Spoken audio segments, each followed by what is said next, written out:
આવનાર 31 ડિસેમ્બરના રોજ જે નવવર્ષની ઉજવણી થનાર છે એને લઈને રાજકોટ શહેર પોલીસ દ્વારા તમામ તૈયારીઓ પૂર્ણ કરી લેવામાં આવેલ છે અને રાજકોટ શહેર એસઓજી દ્વારા એક એફએસએલની મદદની સાથે એક એનડીપીએસનો કન્ટેન્ટ કોઈ માણસે કન્ઝ્યુમ કર્યો છે કે કેમ આ ચેક કરવા માટે એક નવી કિટ એમની પાસે આવેલી છે. એના મારફતે જે એનડીપીએસનો કન્ટેન્ટનો કન્ઝ્યુમર્સ છે એને ચેક કરવામાં આવશે અને આ સિવાય તમામને પોલીસ સ્ટેશન સ્તરે બ્રેથ એનાલાઇઝર આપી દેવામાં આવ્યા છે અને આના આધારે કોઈએ ડ્રિંક એન્ડ ડ્રાઈવ કરી રહ્યા હોય અથવા દારૂ પીને જાહેરમાં ફરી રહ્યા હોય તો એવા માણસોને ચેક કરવામાં આવશે અને એના વિરુદ્ધ પગલાં લેવામાં આવશે. આ સિવાય ડીજી સાહેબની અને સ્થાનિક સ્તરેથી પ્રોહિબિશનની અને ડ્રગ્સની એક ડ્રાઈવ આપી દેવામાં આવી છે. આ ડ્રાઈવ દરમિયાન ગઈકાલે પણ દેશી દારૂના જે જગ્યાઓ હતી એના ઉપર રેડ કરવામાં આવેલ હતી અને કેસો કરવામાં આવેલ હતા અને આવનાર દિવસોમાં પણ એ જ રીતે તમામ જગ્યાએ જે જ્યાં દારૂ વેચાણની સૂચના અમને મળે છે ત્યાં રેડ કરવામાં આવશે અને એનડીપીએસ બાબતે પણ અમને જ્યાં જ્યાં ઇન્ફોર્મેશન મળશે ત્યાં એનડીપીએસ પકડવા બાબતની રેડ કરવામાં આવશે. કેટલી પાર્ટીઓની પરમિશન માટે અરજીઓ આવી છે, કેટલી મંજૂરી? હજુ સુધી એક પણ જે 31 ડિસેમ્બરના રોજ જે પાર્ટીઓ યોજનાર છે એમાં એક પણ મંજૂરી આપવામાં આવેલ નથી. અમારી પાસે એઝ ઓફ નાઉ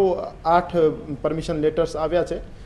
જેના આધારે એની ચકાસણી સ્થાનિક પોલીસ સ્ટેશન સ્તરેથી ચાલુ છે અને તમામ ડોક્યુમેન્ટ્સ અને તમામ જે એમને લીગલ કાગજાત એમના હોવા જોઈએ એ ચેક કર્યા પછી એમને પરમિશન આપવામાં આવશે. આ તમામ આયોજકોને પોતાની સિક્યોરિટી એજન્સી અને સીસીટીવી કેમેરા મારફતે જે એમની એક્ટિવિટી થઈ રહી છે એના ઉપર સુપરવિઝન રાખવાનું રહેશે અને એને ઇન્શ્યોર કરવાનું રહેશે કે એવી કોઈ પણ ઘટના ના બને જેના કારણે એને જે પરમિશન લેટર આપવામાં આવ્યું છે એની કોઈ શરત ભંગ થાય અને આની સાથે સાથે કોઈ પણ ડ્રગ્સના અથવા દારૂના કેસીસ એની પાર્ટીમાં ના બને એની જવાબદારી પણ આયોજકની નક્કી કરવામાં આવશે અને આ સિવાય વગર પરમિશન વગર મંજૂરી કોઈ પણ પાર્ટીનું આયોજન ના થાય એ બાબતે પણ હું તમામને માહિતગાર કરવા માગું છું. પોતાની સ્તરે ખાનગી ફાર્મ હાઉસમાં કોઈ પાર્ટી કરે તો એનાથી પોલીસને કોઈ વાંધો નથી, પણ એમાં પ્રોહિબિશન ડ્રગ્સ અથવા કોઈ પણ અવૈધ ગતિવિધિ ચાલશે તો એના ઉપર પોલીસના દરોડા પાડવામાં આવશે અને એના વિરુદ્ધ કાયદાકીય કાર્યવાહી કરવામાં આવશે. સાહેબ, પાર્ટીઓમાં મહિલાઓ જતી છે, તેમના સી ટીમને લઈને શું થાય? મહિલા સુરક્ષાને લઈને રાજકોટ